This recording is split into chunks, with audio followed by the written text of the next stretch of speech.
გამარჯობა. გადაცემა ჩვენი პარლამენტი ამ სეზონზე ასრულებს მუშაობას. სწორედ ამიტომ დღეს 4 წლიან საპარლამენტო საქმიანობაზე ვისაუბრებთ. მხოლოდ საზოგადოებრივი მაუწყებლის მეორე არხის ეთერში აქტუალურ კითხვებს საქართველოს პარლამენტის თავმჯდომარე ბატონი დავით უსუფაშვილი უპასუხებს. გამარჯობა. თქვენ? გადასარევით.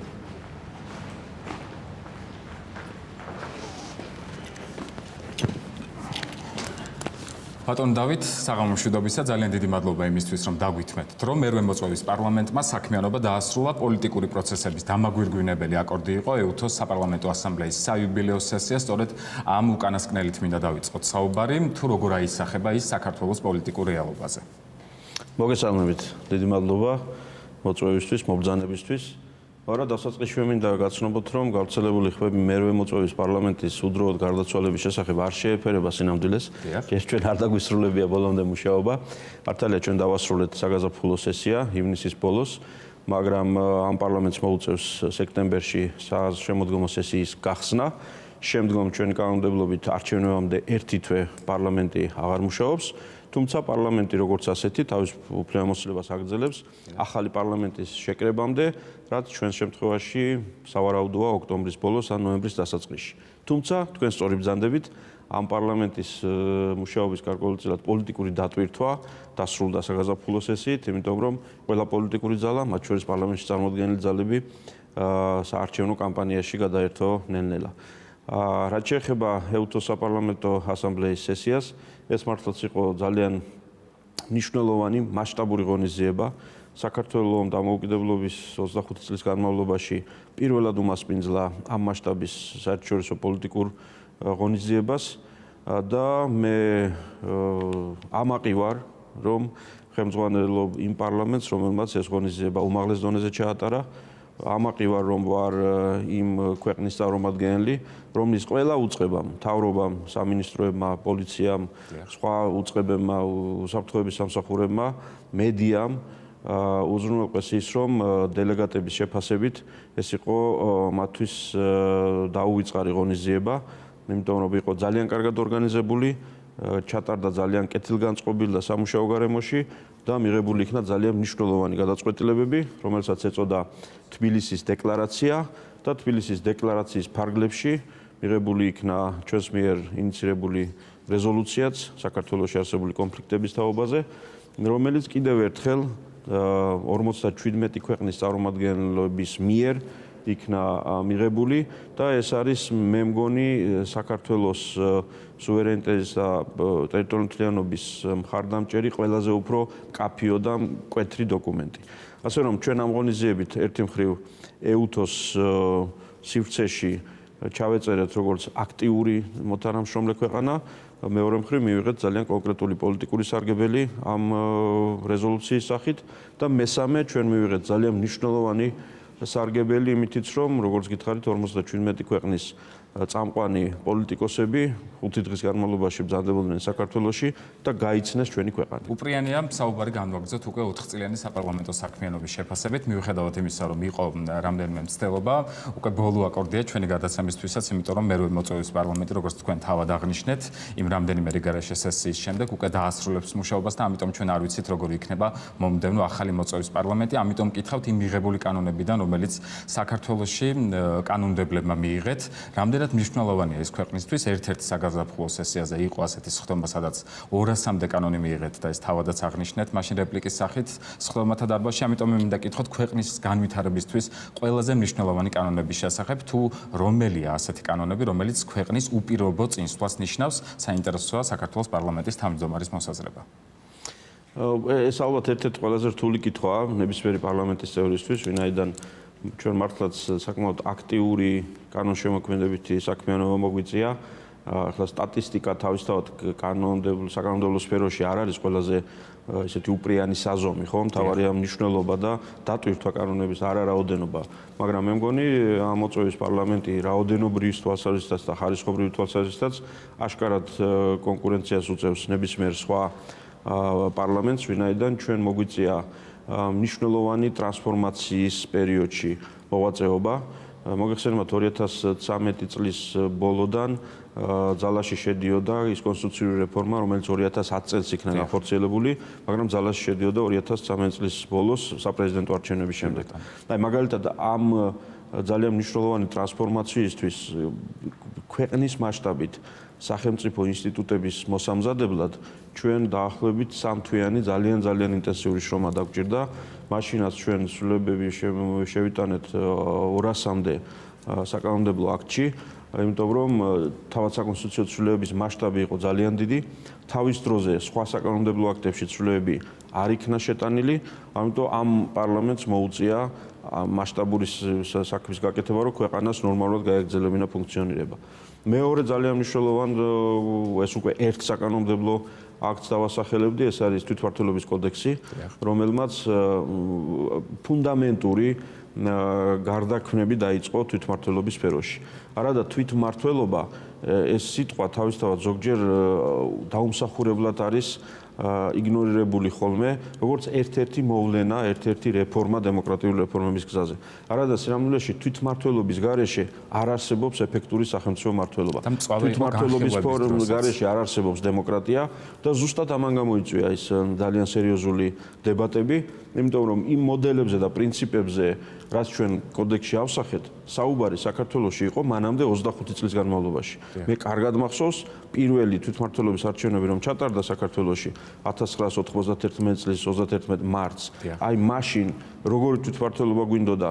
აი მაშინ რომ დაიწყო დისკუსია, ეს გაგრძელდა აგერ 2013-14 წლამდე, სანამ ამ პარლამენტმა არ გააკეთა, ასე ვთქვათ, გარღვევა და ესე თეორიული დისკუსიების სფეროდან მნიშვნელოვანი კონცეფციები გადმოიტანა კანონმდებლობაში. ეს არის არა მხოლოდ პირდაპირი არჩევნები მერების და გამგებლების, რაც პირველად მოხდა ჩვენს ისტორიაში, იმიტომ რომ მანამდე პოლიტიკოსები აქ ცენტრში თბილისში ძალიან მარტივად ასკვნიდნენ ხოლმე, რომ იცით რა, ჩვენ კი ვართ მზად რომ ქვეყანა ვმართოთ, მაგრამ ჩვენივე კოლეგები ადგილზე ქუთაისში თუ არ ვიცი იღნახში თუ წყალტუბოში არ არიან მზად რომ თავიანთი რაიონები მართონ.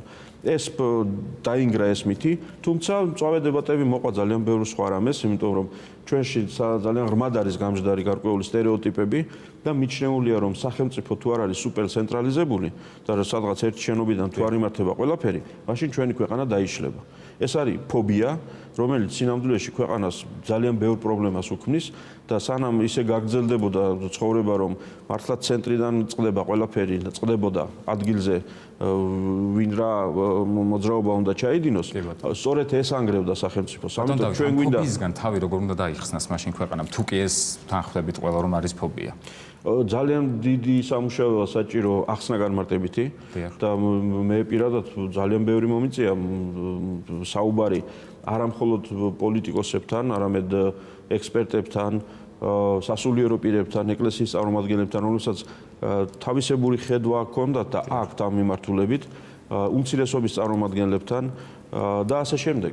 იმიტომ რომ ჩვენ პირველ რიგში პოლიტიკოსებმა უნდა მოვახერხოთ ახსნა განმარტება, დარწმუნება ადამიანების და ახლა სხვა იარაღი ჩვენ არ გვაქვს. გარდა ამისა, საჭიროა სასიკეთო ნაყოფი დაინახოს ხალხმა იმისა, რომ საკუთარი სოფლის და რაიონის პატრონობა ეს არის ეფექტური, ეს არის საპატიო, ეს არის საინტერესო და აქედან წამოვა მხარდაჭერა ამ რეფორმებისადმი. ზოგადად როცა ვსაუბრობთ საარჩევნო მოდელზე, იყო ძალიან დიდი ვნებათაღელვა ამ შემთხვევაში უკვე თუ როგორ უნდა ტარდებოდეს ქვეყანაში არჩევნები, რომელი მოდელი შეიძლება იყოს ყველაზე მეტად მორგებული საქართველოს რეალობას, რადგან ახსენეთ არჩევნები და ამ პროცესებთან ერთად თითქოს თავად ამ მომრჩეველს განწყობა უნელდება, ასე ვთქვათ, ნაკლებად ენდობა ზოგადად საარჩევნო პროცესებში არ არის ასე თუ ისე ჩართული. აი ამ შემთხვევაში საქართველოს პარლამენტმა რამდენად გაითვალისწინა, რომ ჩამოყალიბებულიყო მოდელი, რომლის შემდეგაც უკვე სხვა მოწვევის პარლამენტარებს დაუშვათ არ ექნებოდათ კითხვები თვითონ საარჩევნო სისტემასთან დაკავშირებით.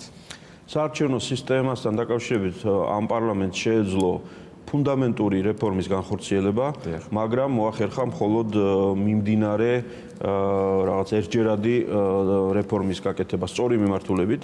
მეხედველობაში მაქვს მაჟორიტარული ოლქების ზომებში თანაბრობის შეტანა და ის ძალიან დემოკრატიისთვის და სამართლიანობისთვის მიუღებელი მოვლენა, როდესაც იმის დამიხედვით, რომელი რაიონის თუ ქალაქის მაცხოვრებელი ვიქნებოდით მე და თქვენ ხმას შეიძლება ქონოდა 20 ჯერ მეტი დატვირთვა სახელმწიფო საქმეებში, ვიდრე ჩემ ხმას ეს გასწორდა.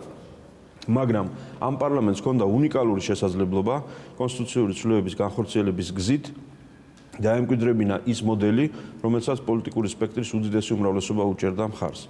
სამწუხაროდ ვაღიარებ, რომ მე პირადად ვერ მოვახერხე ჩემი პარტნიორების ბოლომდე დარწმუნება, თუმცა დაახლოებით 2015 წლის აპრილის მდგომარეობით კონსენსუსი თითქოს იყო მიღწეული, მაგრამ ეს იყო გარკვეულწილად სამუშაო ვითარებაში, რომ ჩვენ ორეტაპიანი რეფორმა გაგვეხორციელებინა. პირველი გაგვესწორებინა საზღვრები ოლქების და ეს არჩევნები ჩაგვეტარებინა ისე როგორც ახლა ვატარებთ და მეორე, ამ არჩევნებამდე კონსტიტუციაში შეგვეტანა ის ცვლილებები, რომელიც უკვე მომავალი არჩევნებისთვის გარანტირებულად მოგვიტანდა იმ სისტემას, რომელიც არის უფართოესი კონსენსუსი. სამწუხაროდ ჩემმა კოლეგებმა ამ შემთხვევაში ოპოზიციის მხრიდან სხვადასხვა ტაქტიკურ თუ არ ვიცი სხვა მოსაზრებებს მეტი ანგარიში გაუწიეს და მოხდა ისე და მოხდა ყველაზე უარესი, რასაც მეც ვაფრთხილებდი და ბევრი სხვა, რომ ამ არჩევნებისთვის სისტემის ცვლილების ცდელობას, რომელიც უშედეგოდ ჩანდა თავიდანვე ძალიან მარტივი ანალიზის შედეგად, დავრჩებოდა ისე, რომ სამომავლოდაც გადაწყვეტილებას ვერ მივიღებდით. და გამოვიდა ასე, ჩვენ გვაქვს პარლამენტში ინიცირებული საკონსტიტუციო ცვლილებები, მაგრამ სათავადო მხარდაჭერის არარსებობის გამო დარჩა თაროზე. ეს პრობლემას შეუქმნის მომავალ პარლამენტსაც, იმიტომ რომ ყოველი პარლამენტი მოახლოებული არჩევნების წინ ფუნდამენტური ცვლილებების განხორციელებისთვის იქნება ნაკლებად მზად. ჩვენ გვქონდა უნიკალური შანსი, რომ ამ არჩევნებში გაგვესწორებინა კანონმდებლობა და მიგვიყვანა ის ევროპულ სტანდარტებამდე და ეხლავე მიგვეღო ის გადაწყვეტილება, რომელიც ყოველი გადადებული ეს პროცესი უფრო მტკივნეული იქნება მომავალში. ბატონო დავით, ხშირად ისმოდა მიმდინარე პროცესების ფონზე ორი სიტყვა, ეს არის ვიზა ლიბერალიზაცია და ევროინტეგრაცია. როდესაც კანონმდებლებთან ჩვენ წერდით ინტერვიუს ყოველ კვირას, მეორე არხის მაყურებლისთვის ისინი ხშირად ამბობდნენ და გვახსენებდნენ ამ შემთხვევაში ხელშეკრულებით, ასოცირების ხელშეკრულებით ნაკის ვალდებულებებს და ამ კუთხითაც საინტერესოა საკანონმდებლო ორგანომ, რამდენად სრულყოფილად შეასრულა ეს ვალდებულებები, რომელიც ქვეყანას ჰქონდა ნაკისრი და ამ შემთხვევაში რამდენიმე ტალღიანი რეფორმებიც იყო, რომელზეც ძალიან დიდი იყო საზოგადოების სწორებაც და ბუნებრივია დღეს ისმის უკვე კითხვები იმასთან დაკავშირებით, თუ რამდენად სრულყოფილად იმუშავა საკანონმდებლო ორგანო. უშუალოდ ასოცირების ხელშეკრულებასთან დაკავშირებულ საკითხებში და ვიზა ლიბერალიზაციის პროცესთან დაკავშირებულ საკითხებში საქართველოს პარლამენტმა ყველა ვალდებულება თუ ყველა საჭიროება შეასრულა მაღალხარისხიანად დათქმულ ვადებში და იმ ჩარჩოებში და იმ მიმართულებით იმ სტანდარტების შესაბამისად, რაც პარლამენტისგან იყო მოთხოვნილი. კონკრეტულად ამ საკითხში მე საქართველოს პარლამენტთან, ჩემს კოლეგებთან არ მაქვს პრაქტიკულად არანაირი პრეტენზია და ეს ეხება როგორც უმრავლესობას, ისე ოპოზიციას. მიუხედავად იმისა, რომ ეს პარლამენტი იყო ძალიან მწვავე დაპირისპირების ასპარეზიც, ასოცირების საკითხებთან დაკავშირებით, ვიზა ლიბერალიზაციის საკითხებთან დაკავშირებით უიშვიათესი გამონაკლისის გარდა არ ყოფილა ესეთი როგორც ვეძახით ხოლმე პოლიტიზირება თუ შიდა პოლიტიკური მიზნებით სხვადასხვა საკითხების გამოყენება იყო, მაგრამ კიდევ მეორე სხვა საკითხებთან შედარებით ეს მოსატანიც არ არის. ანუ რაშია საქმე? საქმე იმაშია, რომ ამ პროცესში ასოცირების შეთანხმების და ვიზა ლიბერალიზაცია ჩავთვალოთ ამის ნაწილია, ეს იყო საქართველოს სახელმწიფოს საზოგადოების, არ ვიცი, ეროვნული სტრატეგიული ამოცანის შესრულების პროცესი და აქ მე მგონი ყველამ სათანადოდ ვიმუშავეთ. ახლაც კი, როდესაც ვიზა ლიბერალიზაციის პროცესში გარკვეული შეიქმნა გადავადდა გადაწყვეტილებების მიღება, აქაც მე არ ვიცი, არ მახსენდება არც ერთი შენიშვნა ჩვენი ევროპელი პარტნიორების მხრიდან, რომ რაიმე საქართველოს პარლამენტმა, საქართველოს მთავრობამ, ამ რომელიმე სამინისტრომ, ან რა ვიცი, ვინმემ ვერ შეასრულა, ან ვადაში ვერ გააკეთა ასე შემდეგ. ამით ჩვენ შეგვიძლია ვიამაყოთ, რომ როდესაც ქვეყანა ვახერხებთ და პოლიტიკური ძალები ვახერხებთ იმის დანახვას, რომ იცით რა, ეს ჩვენს ყველას ინტერესებშია, მაშინ ჩვენ მოქმედებთ ძალიან ეფექტურად და ძალიან მაღალხარისხიანად. მე ვისურვებდი, რომ ეს არ ხდებოდეს მხოლოდ ასეთ საერთაშორისო ამბებზე მხოლოდ ჩვენ მივახციოთ კონსენსუსს იმაზეც, როგორი განათლების სისტემა გვინდა ძირითადად და ყველამ ერთად ვიმუშაოთ ამაზე. მერე და ცოტა შევასწოროთ ხოლმე. მე შეგნებულად დაგისვით კითხვა ამ შემთხვევაში ვიზა ლიბერალიზაციისა და ევროინტეგრაციის მიმართულებით, იმიტომ რომ ერთ-ერთ გადაცემაში ჩვენ გვქონდა საუბარი კანონმდებელთან, რომელმაც თქვა ასეთი რამ, რომ როცა იყო საუბარი ვიზა ლიბერალიზაციაზე და ბუნებრივია ამის დაჩქარებული პროცესი ყველას აინტერესებს და ყველას ინტერესებშია, თითქოს საპარლამენტო ნაწილი თითქოს სახელს უტეხავდა ქვეყანას და ბავშვად უცხოელ დიპლომატებთან სხვა ინფორმაცია მიჰქონდათ, რაც ერთგვარად თითქოს ხელს უშლიდა ამ პროცესებს და ამიტომ საინტერესო იყო თქვენი მოსაზრება. მე ვახსენე რომ ცალკეული გამონაკლისების გარდა თქო, ამიტომ დიახ, იყო ასეთი შემთხვევები, როდესაც უფრო ინდივიდუალური ეს იყო ქმედებები, რომელიც მე ვიცი ზუსტად რომ შესაბამისი პოლიტიკური გუნდის სხვა წარმომადგენლების მხრიდან იქნა აღკვეთილი და მითითება იმაზე, რომ ესე იგი ის პრინციპი რომ რაც უარესი უკეთესი ოპოზიციისთვის ეს არ არის სწორი. ამ პრინციპით სამწუხაროდ ძალიან ბევრი მოქმედებს დღესაც სხვადასხვა საკითხებში, მაგრამ მე მოხარული ვარ რომ ეს იქნა აღკვეთილი და ამას ჩვენ მოგვეხმანენ სხვა შორის ჩვენი უცხოელი კოლეგებიც იმ პოლიტიკური ძალის თუ პოლიტიკოსის კოლეგები უცხოეთში, რომლებმაც ეს გაიკვირვეს და ძალიან ცუდად მიიღეს ასეთი რამ და მათ მიცეს შენიშვნა რომ კი მაგრამ ამით ხომ ქვეყანას აზარალებ და როგორ შეიძლება საკუთარი თავი ასარგებლო თუ ქვეყანა დაზარალდება. ამიტომ სწრაფად აღმოიფხვრა ეს ყველაფერი. კიდევ ერთი მნიშვნელოვანი და ძალიან საინტერესო საკითხია პრეზიდენტის ვეტო, მათი დაძლევა, რომელიც არაერთხელ გახდა საზოგადოების ყურადღების ცენტრში. ამდენად საინტერესოა უკვე პარლამენტის თავმჯდომარის მოსაზრება იმასთან დაკავშირებით, თუ როგორ აფასებს ის საკანონმდებლო ორგანოსა და ქვეყნის პირველი პირის ურთიერთობას. ამ პრეზიდენტის ვეტო და საპარლამენტო ურთიერთობა ჩვენი მოწვევის პარლამენტში ყოველ შემთხვევაში მოგვიწია ორ პრეზიდენტთან ორ სისტემაში მუშაობა, იმიტომ რომ პრეზიდენტ სააკაშვილის ბოლო 1 წელი ჩვენ მქონდა ვეტოებთან ურთიერთობა, მაშინ ჯერ კიდე კონსტიტუციის ძველი მოდელი მოქმედებდა, საპრეზიდენტო უფლებამოსილება ცოტა სხვა იყო, შემდგომ უკვე პრეზიდენტ მარგველაშვილთან შემდგომი წლები და აქაც რამოდენიმე ასეთი ვითარება შეიქმნა.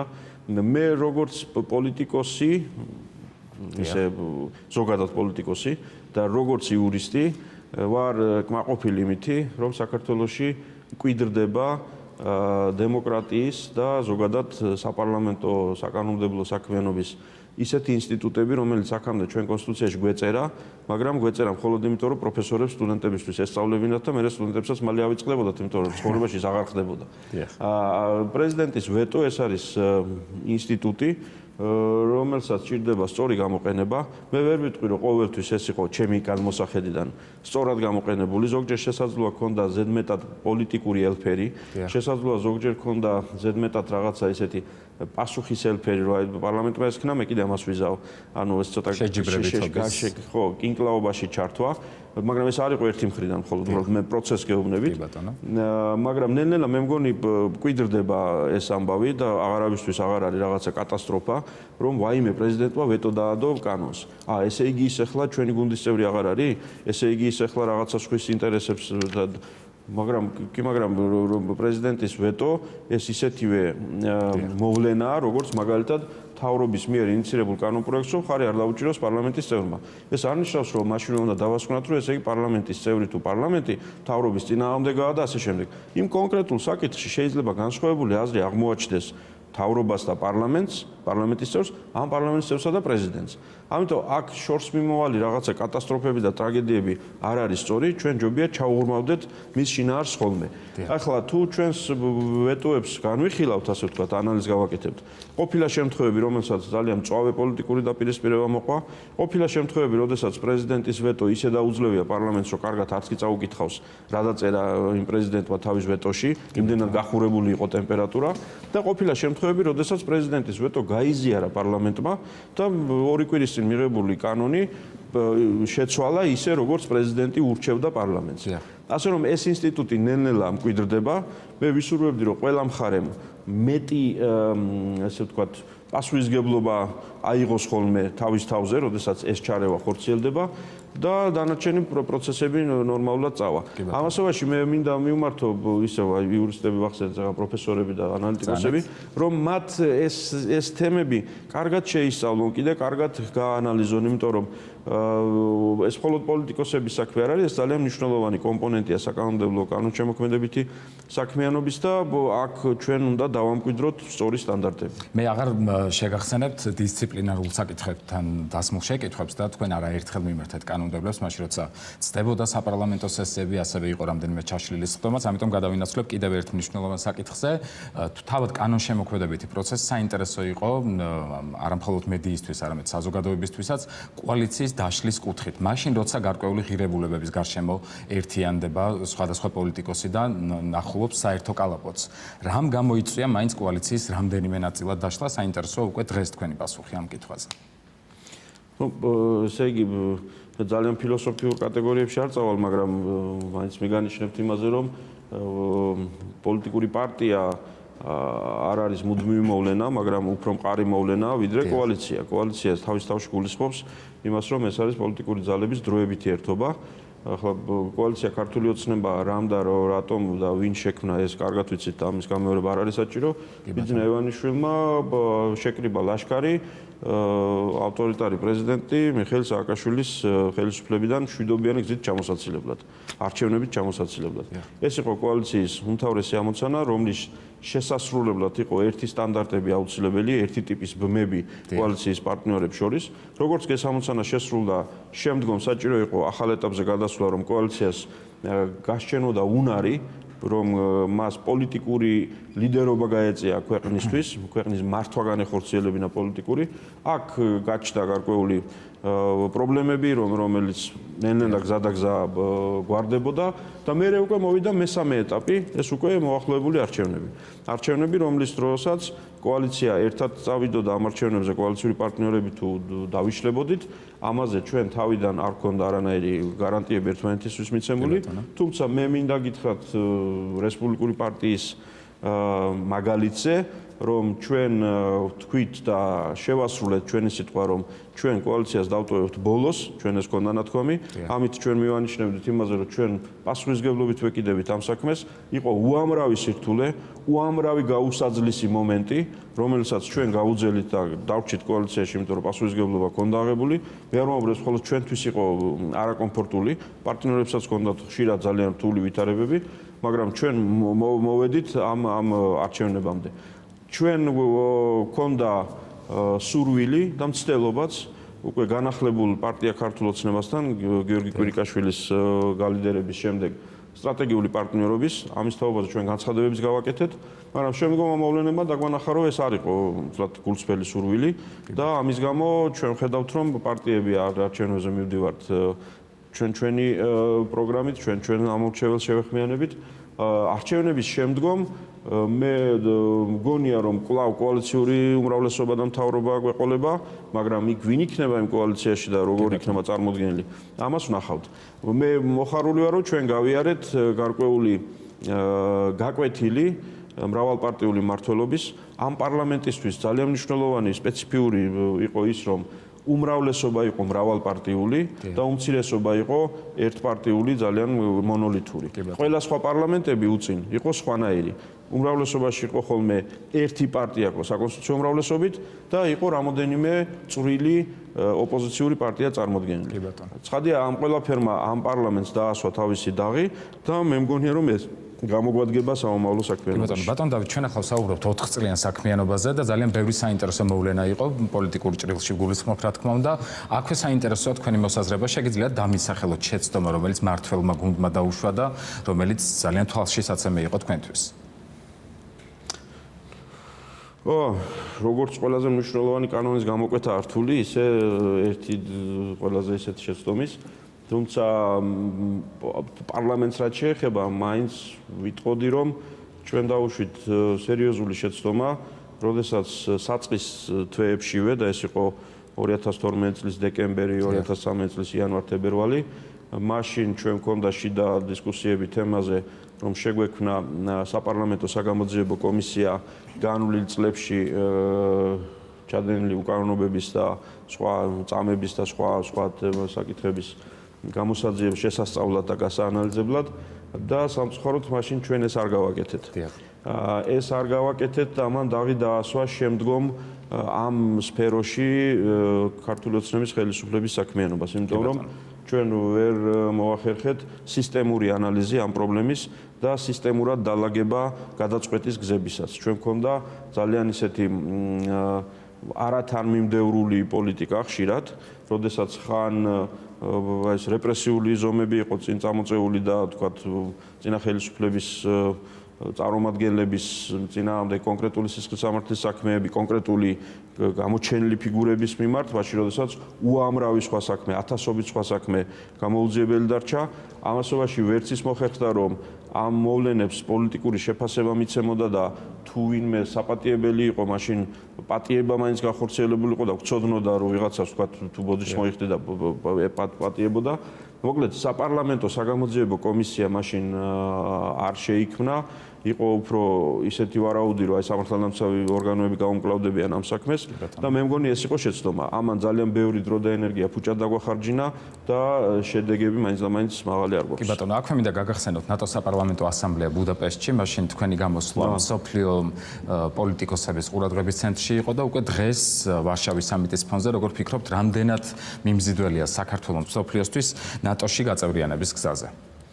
თქვენ საპარლამენტო ასამბლეა გაიხსენეთ, რომელიც ბუდაპეშტში ჩატარდა დიახ და საინტერესო და მინდა გითხრათ, რომ ერთ-ერთი დასტური იმისა, რომ ჩვენ წინ მივიწევთ ამ გზაზე, არის ის, რომ მომავალ წელს უკვე თბილისში ჩატარდება ნატოს საპარლამენტო ასამბლეა, მიუხედავად იმისა, რომ EUTOS-გან განსხვავებით ჩვენ ნატოს წევრი ქვეყანა არ ვართ, ნატოს საპარლამენტო ასამბლეა მაინც საქართველოში ატარებს თავის ხდომას.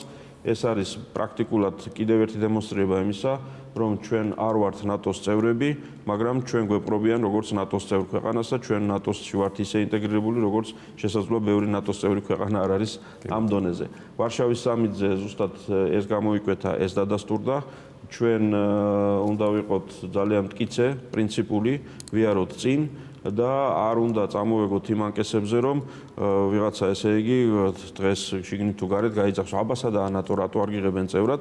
ჩვენი თავდაცვისუნარიანობა, ჩვენი შეერაღებული ძალების, ჩვენი სახელმწიფო სტრუქტურების უნარი დავიცვათ ჩვენი ქვეყანა, ჩვენი პარტნიორების ჩართულობა ამ პროცესში დღითი დღე იზრდება და ჩვენ უფრო დაცულები ვართ, ვიდრე ვიყავით გუშინ. ეს პროცესი უნდა გავაგრძელოთ. კი ბატონო, აქვე მინდა გითხოთ, თავად როგორ აფასებთ საკუთარ საქმიანობას, როგორც გვერდიდან რომ შეხედოთ საკუთარ თავს და რა თქმა უნდა თქვენ სავარძელს, საინტერესოა თქვენი მოსაზრება იმ 4 წლიან საქმიანობასთან დაკავშირებით, რომელიც არ იყო მარტივი და იყო საკმაოდ შრომატევადი.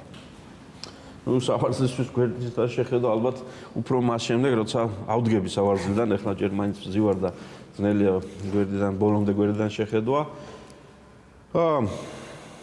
პარლამენტი არის ცოტა განსხვავებული დაწესებულება, ორგანო, ვიდრე სხვა სახელმწიფო სტრუქტურები.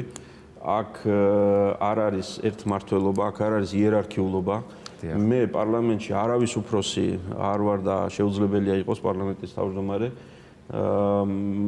ჩემი უფლებების ზენიტი მწვერვალი კონკრეტულ პარლამენტის წევრებთან ურთიერთობაში არის ის, რომ შეიძლება მივლინების ქაღალდზე ხელი არ მოუწერო, იმიტომ რომ ჩავთვალო მივლინება არ არის სწორი. დანარჩენი პარლამენტის წევრები არიან თავისუფალი თავის არჩევანში გამოთქვების ამ შემდეგ, ამიტომ ყველაფერი აქ დამყარებულია გარკვეულ პატივისცემაზე, გარკვეულ ავტორიტეტზე, რომელიც არის აბსოლუტურად აუცილებელი იმისთვის, რომ განსხვავებულმა პოლიტიკურმა ჯგუფებმა პარლამენტში შეძლონ ფუნქციონირება. პარლამენტში ეს ხერხდებოდა, მაგრამ მე უკმაყოფილო ვარ იმითი, რომ 4 წლის განმავლობაში მე პარლამენტის თავმჯდომარეზე უფრო მეტად, ანუ პარლამენტის პირველ თანამდებობაზე უფრო მეტად ვიყავი ქვეყნის პირველი მეხანძრე, პოლიტიკური მეხანძრე და ჩემი საქმიანობის ძალიან დიდი ნაწილი პირველი 1 წლის განმავლობაშიც, ეგრეთ წოდებული კოჰაბიტაციის დროსაც, შემდგომი წლების განმავლობაში, როდესაც კოჰაბიტაცია კი დასრულდა, მაგრამ ძალიან ბევრი სხვა პრობლემა შიდა კოალიციასა და სხვა პოლიტიკურ ძალებთან ურთიერთობაში, პარლამენტსა და პრეზიდენტს შორის ურთიერთობაში, პრემიერსა და პრეზიდენტს შორის ურთიერთობაში, ძალიან ბევრი სხვა ასეთი თემები მე მიწევდა ძალიან დიდი დროის და ენერგიის დახარჯვა ამ მიმართულებით და ამაზე ვწუხარ, იმიტომ რომ ეს ყველაფერი დააკლდა ჩემი როგორც პარლამენტის თავმჯდომარის საქმიანობას. და საუბრის ბოლოს კითხავთ, როგორ ხედავთ, როგორი შეიძლება იყოს მომავალი პარლამენტი, ახალი მოწვევის პარლამენტი და თავად ხედავთ თუ არა საკუთარ თავს უკვე მომდევნო წლიდან არჩევნების შემდეგ პარლამენტში.